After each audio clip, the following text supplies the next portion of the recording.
ఇకపై మీకు ఇష్టమైన ఫేవరెట్ సీరియల్స్ యొక్క ఫుల్ ఎపిసోడ్స్ యూట్యూబ్లో అందుబాటులో ఉండవు. కేవలం సన్నెక్స్లో మాత్రమే ఫ్రీగా చూడొచ్చు.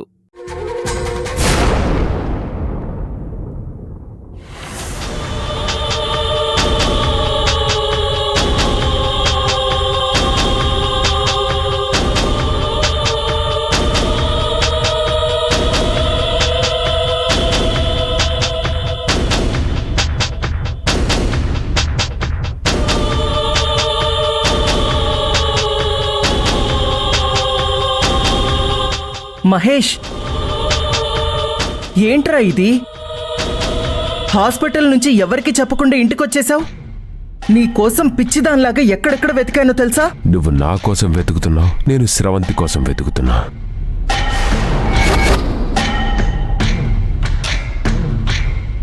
స్రవంతి కోసమా? ఎందుకు? క్షమాపణ చెప్పడానికి మా ప్రతిరోజు కన్నీళ్లతో క్షమాపణ చెప్తే నా పాపాల భారం కొంచెమైనా తగ్గుతుందన్న ఆశ. స్రవంతి లేదు కదరా? నా దృష్టిలో ఉందమ్మా. మనం మనసుతో మాట్లాడటం మొదలు పెడితే ఎంత దూరంలో ఉన్న వాళ్ళకైనా అవి వినిపిస్తాయంట.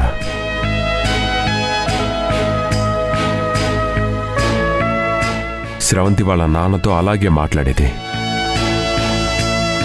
అందుకే నేను కూడా అలాగే మాట్లాడుతున్నాను. రిషి సార్, మీరు తాకూడదని డాక్టర్ చెప్పారు. కుదరదు. స్రవంతి బతికినంతకాలం ఆమె కన్నీళ్లు తాగాను. అవే నన్నేమీ చేయలేదు. ఈ రంగు నీళ్లు నన్నేం చేస్తాయి? అది కాదురా మామ్, ఒక మనిషిని ఎన్ని రకాలుగా హింసించొచ్చో నేను స్రవంతిని అన్ని రకాలుగా హింసించాను. తను చనిపోయి నాకు శిక్ష వేసింది. ఆ బాధ కొంతైనా తగ్గించుకోవడానికే నేను తాగుతున్నాను. నన్ను ఇలాగే ప్రశాంతంగా ఉండని.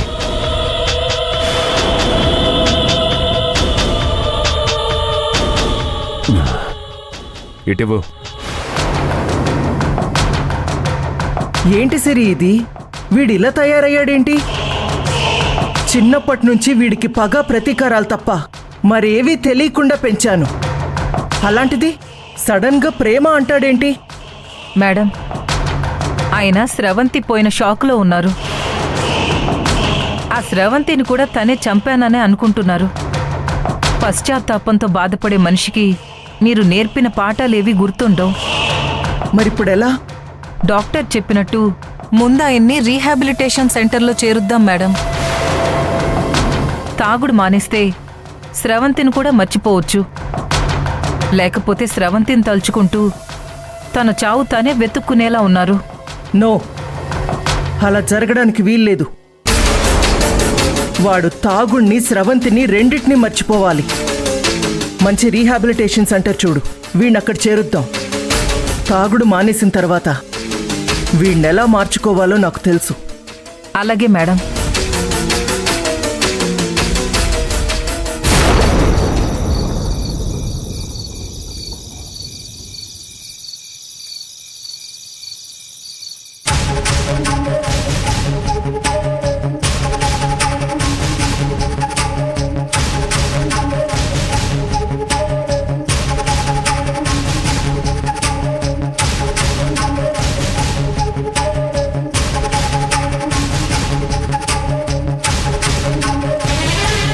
వీరేంద్ర, నేనెవరో నీకు తెలుసా? అదేంటి నన్ను అలా అడుగుతున్నావు? చెప్పరా, నేనెవరో? మా నాన్న చలపతిరావు. అంతేకాదు, ఈ ఊరికి 20 సంవత్సరాలు సర్పంచ్గా చేశావు. అది గుర్తుంది కదా? 20 సంవత్సరాలు ఈ పంచాయతీని ఏలాను. నీకన్నా ఎక్కువ అన్యాయాలు నేను చేశాను. కానీ ఏ రోజు నీలా చెంపదెబ్బ తినలేదు. నా వైపు సీరియస్ గా చూస్తే కాదు, ఊరంతా దీని గురించే మాట్లాడుకుంటున్నారు. కంటపడ్డ ఆడదాన్ని కనికరం లేకుండా చెరిపేయాలి, కానీ పెళ్లి చేసుకోవటం ఏంట్రా? అయినా ఇలాంటి పొగరబోతికి తన పెళ్లి చేసుకుని ఏం సుఖపడతావురా? నాకు ఆ పొగరే నచ్చింది నాన్న. డబ్బు కాసిపడు, నాకు భయపడు. చాలామంది ఆడవాళ్ళు నేను పిలవగానే వచ్చేస్తారు. కానీ చెయ్యి పట్టుకుంటే కొట్టిన ఆడదాన్ని మొదటిసారి చూస్తున్నాను. ఆ పొగరు పట్టె మంచం మీద కట్టేయడంలోనే మజా ఉంది. అర్థం చేసుకో. వాళ్ళు మనకి ఎందులోనూ సరిపోర్రా. తెలుసు నాన్న. ఆ హరినాథ్ రూపాయి కూడా లంచం తీసుకోవడం చేతగాని అసమర్థుడు, న్యాయం ధర్మాలని పట్టుకు వేలాడే మూర్ఖుడు. అయినా సరే క్షమించేద్దాం. ఎందుకంటే వాడికి అందమైన కూతురుంది. ఆ కూతురికి పీకల దాకా పొగరుంది.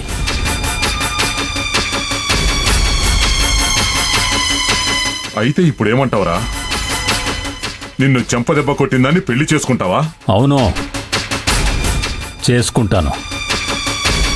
నువ్వు వాళ్ళమ్మా నాన్నల దగ్గరికి వెళ్ళి సంబంధం ఖాయించేయి. నేను వాడి దగ్గరికి వెళ్ళాలా? అవును, వెళ్ళాలి. ఎందుకంటే మా నాన్నవి నువ్వే కాబట్టి. అర్థం చేసుకో. కర్మరా, కర్మరా. మంచిలో చూసుకుని వెళ్తానులే. మంచి మనుషులకైతే మంచి చెడు చూడాలి. మనలాంటి వాళ్ళకి ఏ రోజైనా ఒకటే. రేపొద్దునే వెళ్ళు. సరే వెళ్తానులే.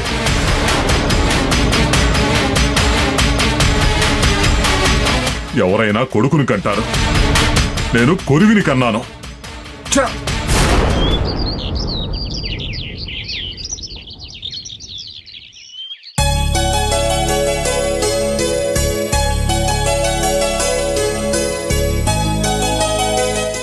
కాఫీ.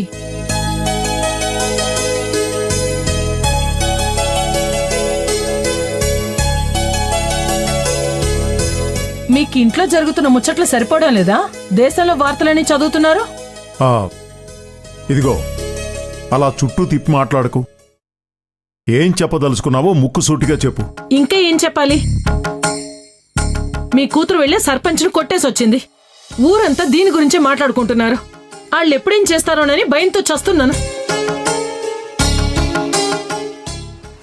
మీరేమో తాపీగా కూర్చొని పేపర్ చదువుకుంటున్నారు. నన్నేం చేయమంటావు? అది ప్రతి విషయంలోనూ క్లారిటీగానే ఉంది. తన మాటల్లో గాని చేతల్లో గాని ఏం తేడా ఉండదు. అంతేగాని మీ కూతురి ఒక్క మాట కూడా అనరు, అంతేగా? నిజం చెప్పు పార్వతి, గాయత్రి తప్పు చేసిందని నీకు అనిపిస్తోందా?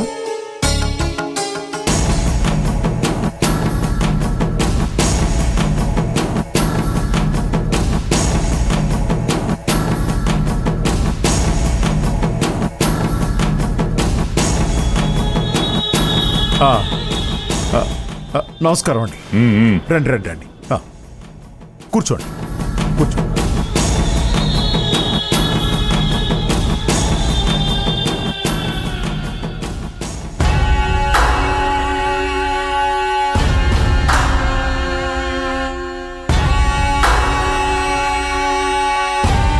నేనే మీ దగ్గరకు వద్దామనుకుంటున్నానండి. నువ్వు రావడం ఎందుకులే హరినాథరావు, అవసరం నాది, నేనే రావాలి. అంత మాట అనకండి. చిన్నపిల్ల ఏదో తెలియక తప్పు చేసింది.